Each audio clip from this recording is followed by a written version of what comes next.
ministère des Affaires étrangères éthiopien a réagi à une déclaration de l'ambassadeur des États-Unis à Addis Abeba, affirmant que celle-ci contenait des allégations et des conseils non sollicités sur la manière de gérer les affaires du pays. Le gouvernement éthiopien et l'UNICEF ont renforcé leur collaboration pour lutter contre les impacts du changement climatique sur les enfants.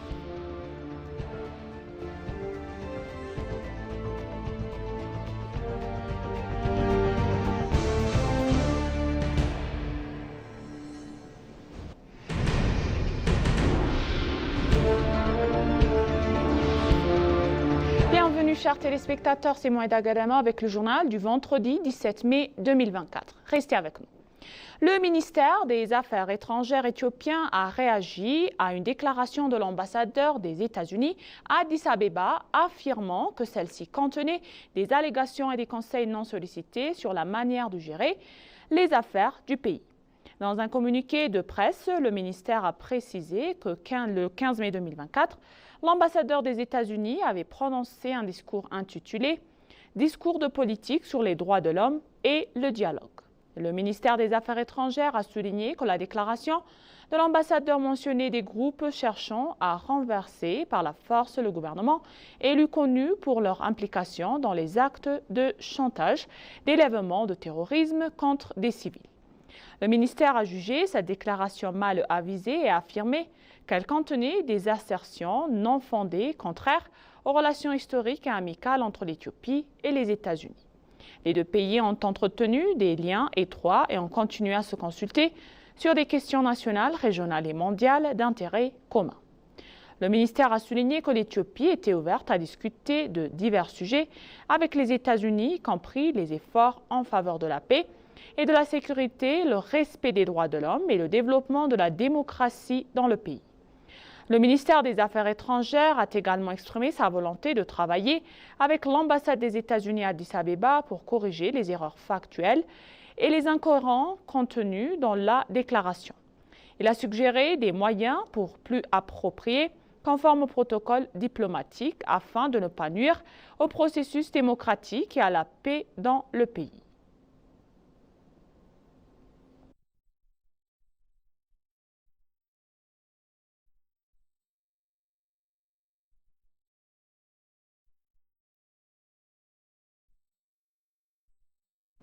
Le service éthiopien de la Banque de sang et de tissus a récemment fait état dans une collecte impressionnante de 203 tissus oculaires en 9 mois, dépassant ainsi leur attente initiale. Habtam Moutaye, le directeur général adjoint, a déclaré à l'agence de presse éthiopienne que malgré l'objectif initial de 300 promesses de dents en post-moderne en 9 mois, 288 personnes ont effectivement promis de faire dents de leurs yeux après leur décès. Ce chiffre représente une augmentation notable par rapport à l'année précédente où seulement 190 personnes s'étaient engagées à faire un dent similaire sur une période d'un an. Cette progression témoigne d'une stabilisation accrue et d'un engagement plus fort dans la communauté envers le don de yeux. M. Habtam Moutaye a souligné l'importance de ces dents pour les nombreux citoyens éthiopiens ayant perdu la vue de cause de blessures oculaires et qui attendent une opportunité de retrouver la vision grâce à des transplantations coréennes. Les témoignages de donateurs comme Semret Teshome et Negga Damse illustrent l'impact profond de professionnels de dents de yeux.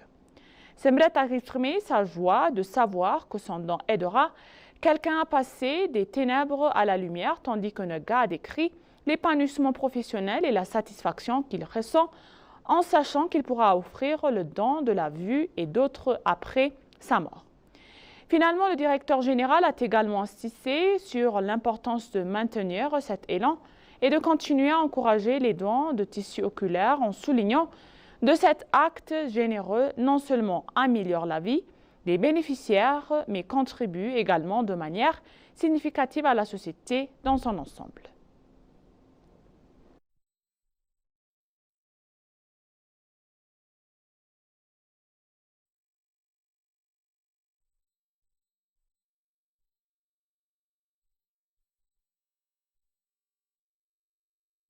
Ouverture de la 6e foire internationale des produits agricoles intégrée à Addis Abeba, le 6e salon international des produits agricoles intégrés sera ouvert à Addis Abeba au Millennium Hall. Quelques 123 entreprises éthiopiennes et étrangères participent à ce salon de 3 jours pour présenter leurs produits de services agricoles. Le ministre d'État à l'Industrie, Hassan Mohamed, a déclaré à l'agence de presse éthiopienne lors de l'ouverture que la foire est organisée dans le but d'attirer davantage d'investissements dans le secteur et de promouvoir les produits manufacturés. Le salon joue également un rôle central pour encourager les innovations, créer des liens commerciaux, améliorer le transfert de technologies et le partage d'expériences entre les acteurs, a-t-il souligné. La ministre d'État au tourisme, Mme Lensa Mekonnen, a pour sa part déclaré que le salon est vital pour revigorer les activités d'investissement et de tourisme en Éthiopie. L'ambassadeur de Turquie en Éthiopie, Berk Baran, a déclaré que ces types de salons commerciaux sont des instruments importants pour renforcer la coopération commerciale et d'investissement entre les pays. L'ambassadeur a salué les efforts continus menés en Éthiopie pour renforcer la productivité industrielle et agricole en vue d'assurer la sécurité alimentaire.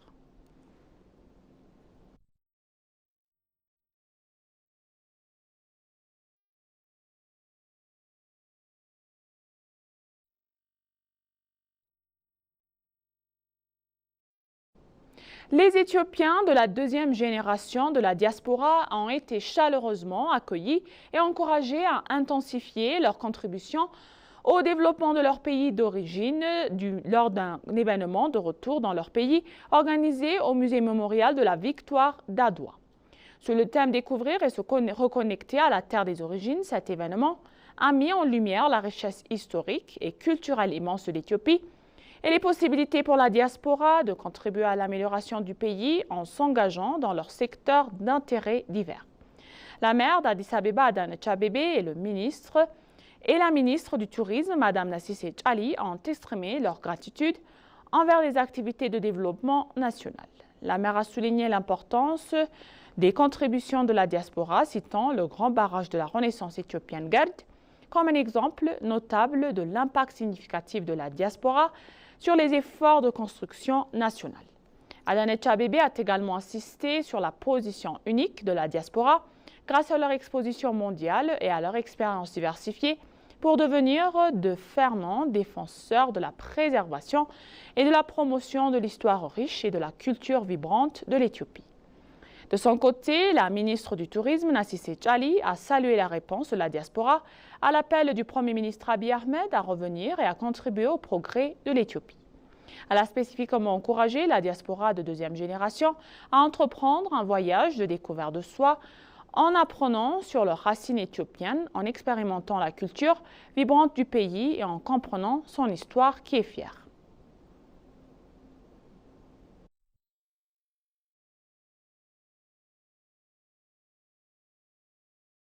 L'Éthiopie et le Pakistan ont convenu de collaborer dans divers secteurs de l'éducation, notamment dans la science et de la technologie, l'agriculture, la santé et les TIC.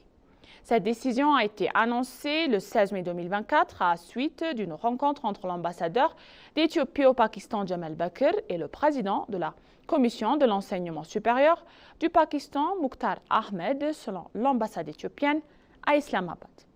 Dans la réunion, les deux parties ont discuté des modalités visant à renforcer la coopération mutuelle dans le secteur de l'éducation afin d'échanger des connaissances, des compétences et une expertise. L'ambassadeur Jamal Bakr a exprimé le vif intérêt du gouvernement éthiopien à consolider les relations bilatérales déjà florissantes entre les deux pays grâce à la diplomatie éducative. Il a souligné que la collaboration dans le secteur de l'éducation peut être essentielle pour établir des relations durables et pérennes entre les deux nations. Jamal Bakr a rappelé l'enthousiasme des experts médicaux éthiopiens formés dans leur activité des universités pakistanaises qui ont manifesté leur volonté de rendre au Pakistan pour aider les victimes des inondations de 2022. Il a également mentionné la visite en 2023 d'une délégation d'une université de premier plan en Éthiopie, au Pakistan, témoignant du fort intérêt de l'Éthiopie pour la collaboration institutionnelle entre les deux pays.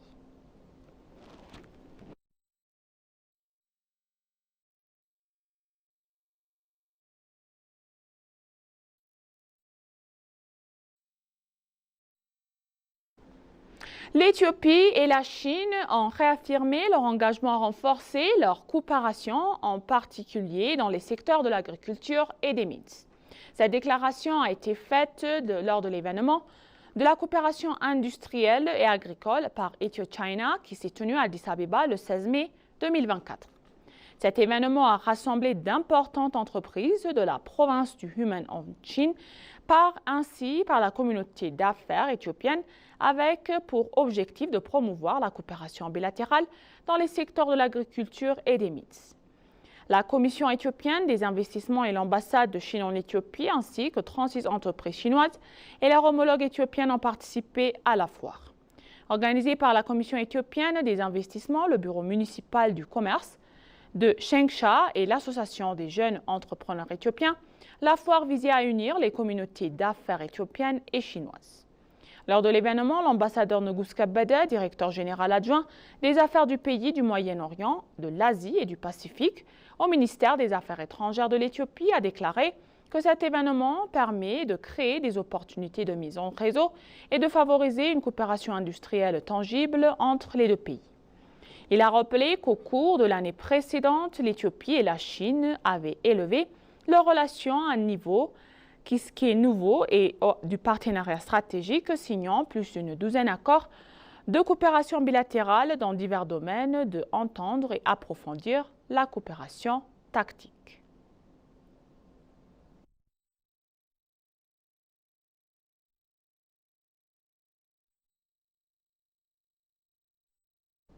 Et pour conclure le journal, le gouvernement éthiopien et l'UNICEF ont renforcé leur collaboration pour lutter contre les impacts du changement climatique sur les enfants.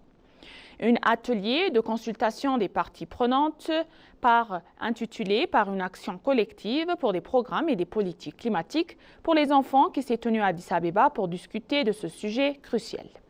L'atelier a mis en évidence la vulnérabilité des enfants éthiopiens face au changement climatique, en particulier en raison de la dépendance du pays aux secteurs sensibles du climat, tels que l'agriculture, le pastoralisme et les ressources naturelles. Le ministre d'État à la planification et du développement, Seyu Makonnen, a souligné que même de légers changements géographiques de la présence du paludisme dû au changement climatique pourraient exposer des millions de personnes à l'infection.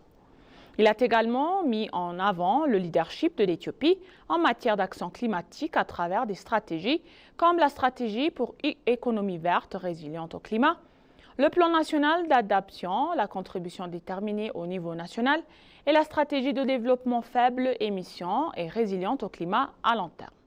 Le ministre d'État a salué l'UNICEF pour son partenariat dans le développement de l'analyse révolutionnelle Climatic Landscape Analysis of Children en Éthiopie, la première étude de ce type dans le pays. Cette analyse vise à informer des initiatives ciblées pour répondre aux besoins spécifiques des enfants.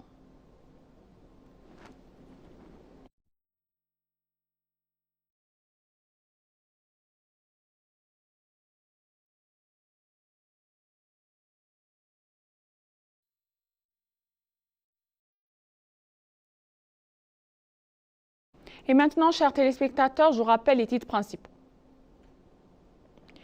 Le ministère des Affaires étrangères éthiopien a réagi à une déclaration de l'ambassadeur des États-Unis à Addis Abeba, affirmant que celle-ci contenait des allégations et des conseils non sollicités sur la manière de gérer les affaires du pays. Le gouvernement éthiopien et l'UNICEF ont renforcé leur collaboration pour lutter contre les impacts du changement climatique sur les enfants.